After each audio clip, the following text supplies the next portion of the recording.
दौलत है, शौहरत है, इज्जत है।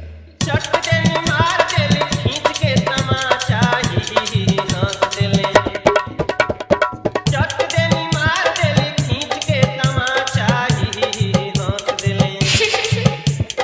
ही हंस देले, ही हंस देले। कहना क्या चाहते हो? हंस देले। जिया राजा।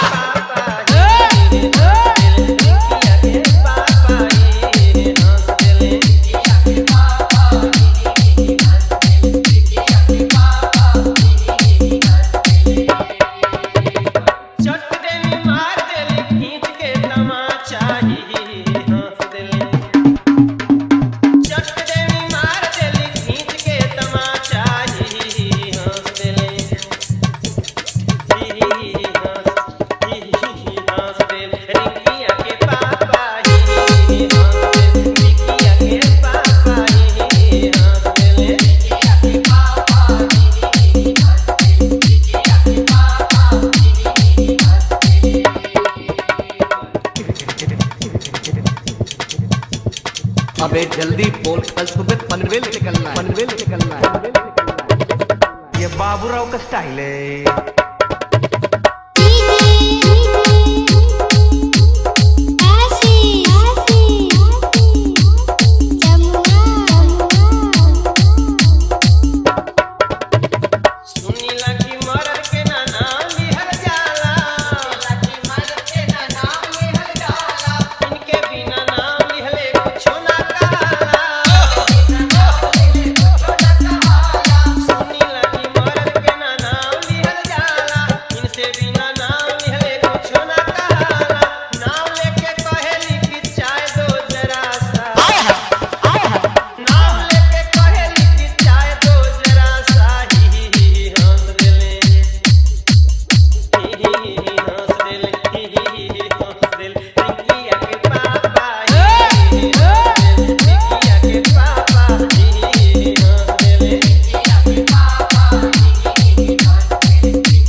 क्या चाहते हो?